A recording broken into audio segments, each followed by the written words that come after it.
YONO কলাপাড়ার বাংলোর পুকুরে একটা ইলিশ মাছ পাওয়া গেছে।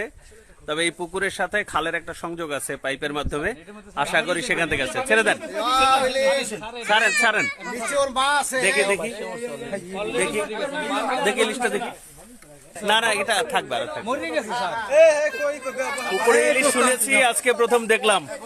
আমাদের ইয়োনো কলাপাড়ার বাংলোর পুকুরে আজকে জাল টানার সময় এই জীবিত ইলিশটি পাওয়া গেছে। এই হচ্ছে পুকুর। তবে পুকুরের সাথে খালের সংযোগ আছে, একটা পাইপ দেওয়া আছে। ইলিশটা এখনো জীবিত আছে। পুকুরে ইলিশ পাওয়া যায় অনেক শুনেছি, অনেক নিউজে দেখেছি, আজকে চাক্ষুষ দেখছি।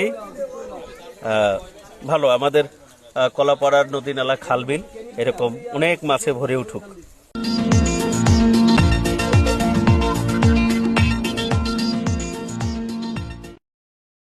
ইয়োনো বাংলোর পুকুরে এটা ইলিশ একটু